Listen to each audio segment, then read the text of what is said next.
Welcome back, everyone, to a brand new episode of Mando Chat. This is episode 8, the finale of season 3. This is the episode, obviously, everyone's been waiting for. This is the one that culminated the season.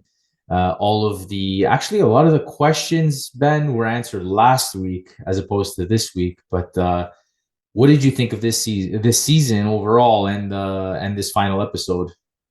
As an episode, I thought this final episode was great. It took on the momentum that was set up in the last episode, in the penultimate episode, and really just followed through with everything. It was action packed.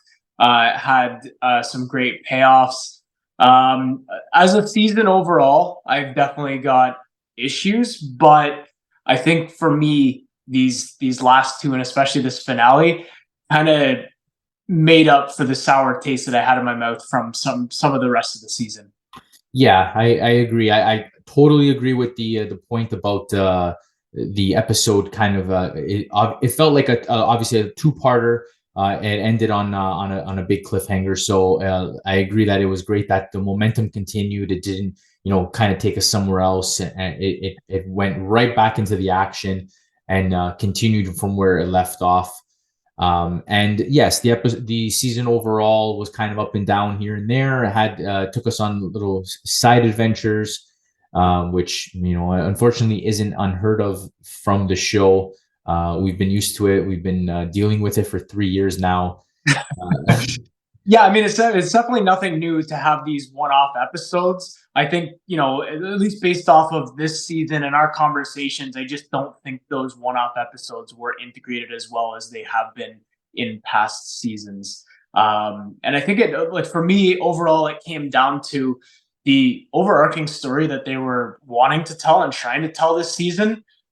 I think was just too big. It already would have been a push for 8 episodes, even if those episodes had just focused on the reclaiming of Mandalore.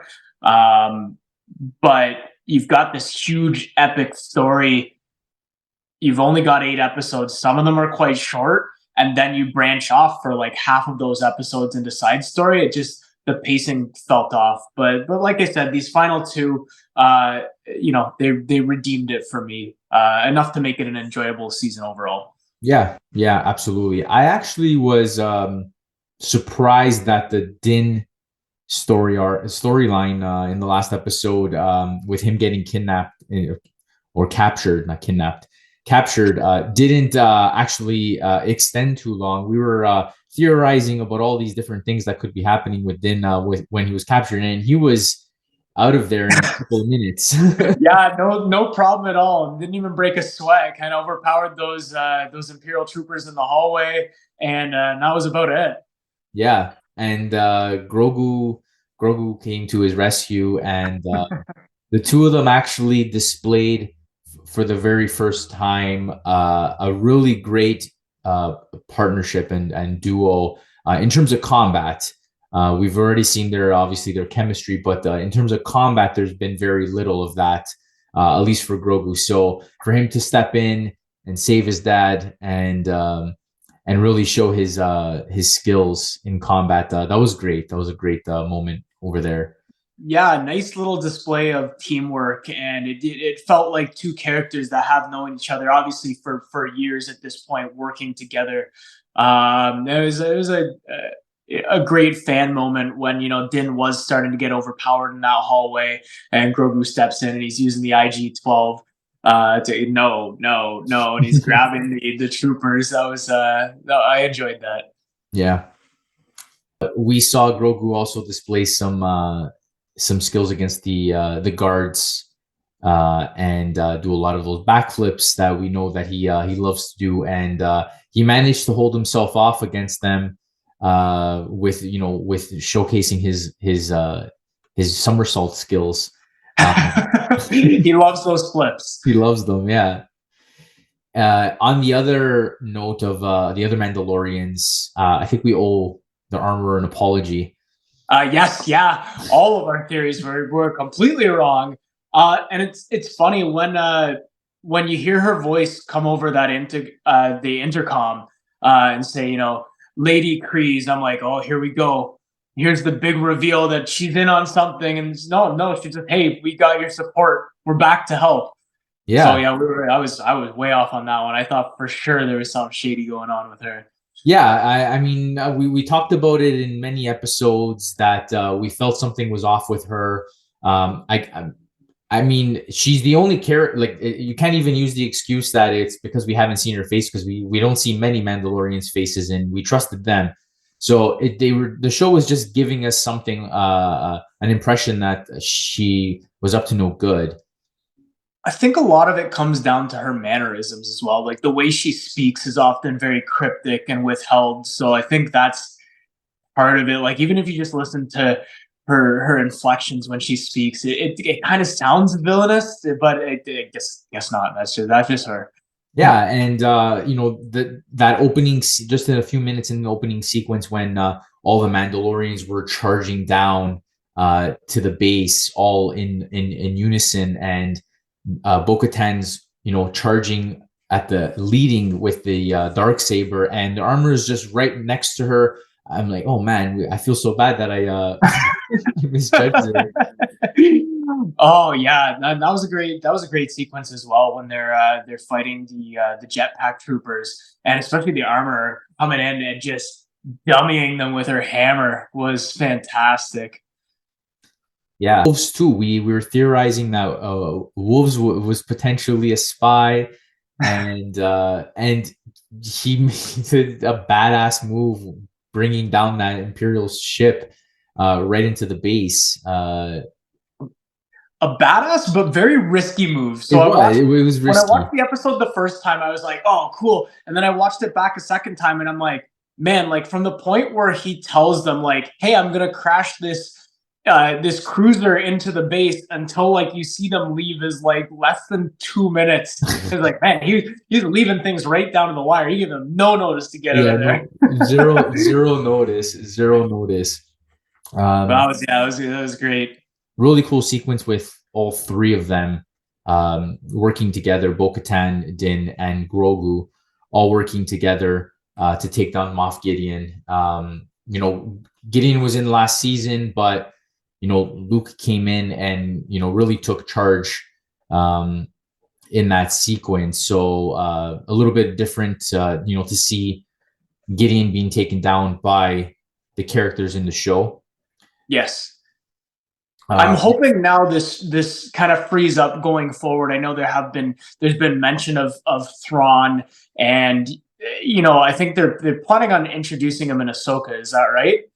Um, yes, yeah. I hope this does open the way, whether it's Thrawn or another big villain, for somebody next season to have more of a presence as a villain. Like I love Giancarlo, but having him kind of only at the end of it, every season kind of feels like a tease. I'd like them, now that he's out of the way, to have a big bad step in and have more of a presence. So who knows where they're going to go? But I'm excited to see who they bring in his place. Yeah, I agree. You mentioned it a couple episodes ago. I think it was in just the last one or the one before that, that it, like, the tease. And having watched now all 8 and just comparing it to season 2, the way they introduce Giancarlo back just in the last 2 episodes of each season, it does feel like it's coming down to only like a scheduling issue with having him. Busy man.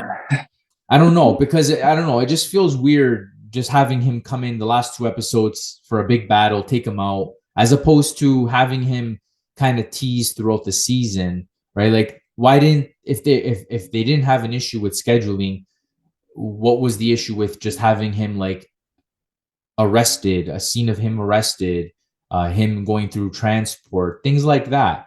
To Yeah, tease. little moments throughout the season to show that he is there. Like as an actor, he's got such great screen presence, and it feels like not that it's wasted, because he makes the most out of the little bit that he has, but it just feels like he could really chew the scenery, and like even a few scenes peppered throughout the season leading up to those last 2 episodes where he's got more of a presence. Yeah, yeah, exactly. And I think that would have raised the threat level I think so. Yeah. throughout the season. Yeah, but we did get 2 solid episodes of Mandalorian fighting and battling. with the Imperial remnant, a part of it at least, that has managed to survive in the galaxy. Now the Mandalorians have their planet back. They seem to be a really strong unit, so it'll be interesting to see um, what their relationship with the rest of the galaxy is now that, if the galaxy, obviously the word starts spreading that the Mandalorians are united again. It will be interesting to see what happens. But it did seem that the story of Din and Grogu is going to be taking a new form at the end of the episode there. Yeah, it felt very final the way they ended it with them just it's like a sailing off into the sunset moment. The two of them are just at peace. He's adopted Grogu now as his son, and they're just kind of living this out in this cabin, if you can call it that, like out in the wilderness. And it's like, oh, that feels very final. And I know Favreau and Filoni have talked about, oh, the Mandalorian now is about more than just Din. It's about the Mandalorians. So it'll be interesting to see what kind of a role he has next season. And I especially noticed that this is the first of the 3 seasons now where we haven't seen Pedro's face at all. So I wonder if he is, even as an actor, going to be taking kind of a backseat to some of those other characters that we were introduced to. Yeah, I mean, I know there was a lot of theories online, a lot of rumors, a lot of discourse about Pedro, and complaints that he's had with previous seasons, and the stunt double made some comments about potentially not coming back. So it is possible that, hey, I can't see, like, I don't even think people will know if they hide it, that Pedro just does voice acting, the voice behind it, and not even in costume. I wouldn't even be able to tell. It's really hard. Like, if I didn't read on how you can tell, like, I would have no idea. I guess there's certain scenes where his visor is a little bit larger, like the actual glass of it, and that's when it's Pedro in the suit. And when it's narrower, it's the other actor, the stunt double. But like, to be able to catch that, it's such a minute detail that, like, you wouldn't notice that normally. So as long as he keeps doing the voice, it's not really an issue. Just I wonder how much longer he's going to want to do that as an actor. Just especially because he's blowing up in Hollywood right now. I mean, he's going to be in demand for other stuff. So yeah, who knows? Yeah, I did actually see a comment. I'm not sure where it's from the actor who plays Boba Fett, about the book of Boba Fett. Have you seen Oh, it? really? Have you seen it? No, yeah, I've seen Book of Boba Fett, but I didn't see No, the sorry. comment. What did he say? The comment was, "Well, that Mando guy stole a few chapters in my book. It was painful watching him turn up with some black new leather sword, and the way he turned up in my book of Boba, he just destroyed everybody. I'm sure this guy is ruining my show, but I couldn't say anything. I'm not the writer, so I had to bear with it, I guess." Oh, wow, eh? That's some big words. Yeah, that actually came out. I saw that online today, so very interesting to see that happen. I say, like, he's not wrong. I mean, for me, those Mando episodes were the two best episodes of Boba Fett. Like, I don't think the Book of Boba Fett was a very strong show on its own, but they really did, like, they came out of nowhere, and it felt like we were just watching Mando season 2.5 at that point. Yeah, yeah, and I think it was, again, unfair to Boba Fett, unfair to the cast of that show, to bring Mando in, and Mando being such a new character, only a few years old, versus Boba Fett, 40-year-old character. They made it feel like Mando was a stronger character and had more of a story to tell, versus Boba, who has been in different medium for 40 years. And it made them look like they didn't know what story to tell for the character. Absolutely, you're absolutely right. Yeah. Yeah. So and that came out after fans were also theorizing that uh, maybe Boba will show up in the season finale of Mando, since they've just been swapping shows for the last couple of years. I did read that, yeah, and I thought, oh, maybe, but no, he did not make an appearance. Yeah, yeah. So that's pretty much it. I thought, I mean, they teased Thrawn. They didn't show Thrawn. It would have been a lot, I think, to introduce him. But they teased him, and he will be showing up in Ahsoka. Um, I'm hoping Ahsoka is a different show. I feel like it'll have a very similar feel to the Mandalorian, but I'm hoping it's a little bit different. It would be nice because we've gotten like a few of these now. Like we've obviously had a few seasons of The Mandalorian, and we've had the Book of Boba Fett. Um, it's all kind of felt quite similar up until this point.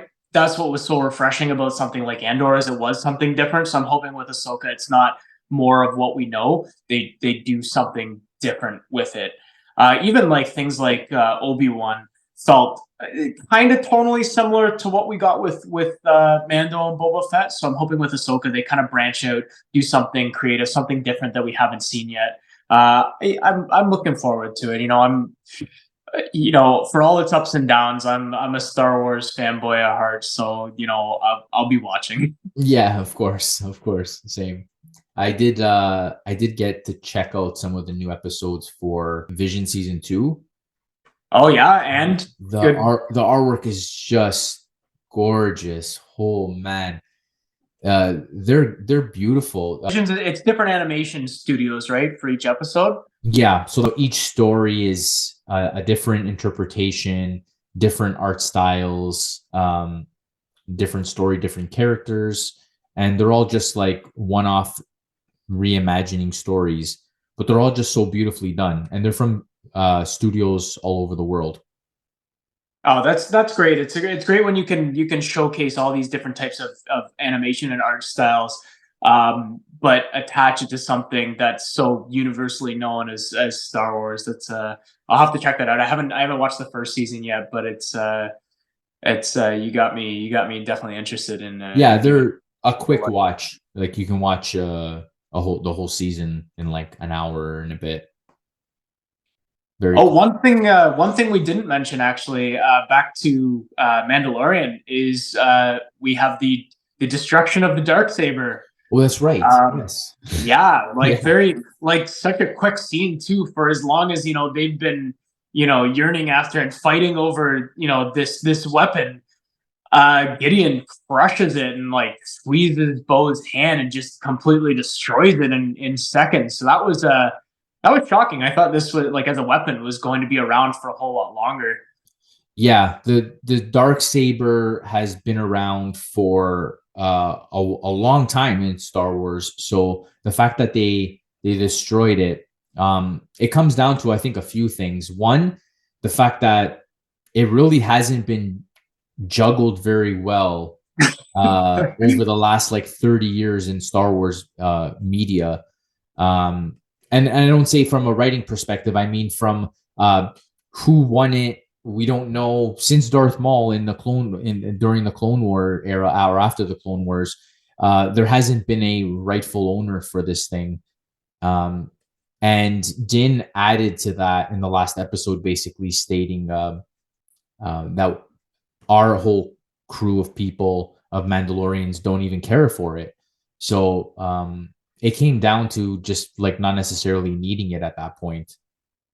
No, I think you're right with that. It's one less thing for them to obsess over, because especially like with Gideon and Bo, they were both like for like all of last season, or at least what they were in, they were like obsessing over this weapon. So Yeah. I think it would provide like a little bit of closure for them as well, especially like not now that they've got the Mandalorians back together. They've retaken Mandalore, especially with Bo wielding the dark saber in that episode. Like she used that to accomplish the mission that she's been trying to take back Mandalore and wanting the planet back, and she used the weapon to succeed with that. So I think it served its purpose. Ben, thank you so much for chatting over the last 2 months. 2 months of this show. It went quick. It went quick, man. But yeah, always a pleasure. I'm always down to talk Star Wars, and it's been a season full of ups and downs, but I've enjoyed the chats, and I'll always enjoy the ride. Yeah, we'll be back for Ahsoka. All right. All right. All right. I'll see ya. All right. See ya.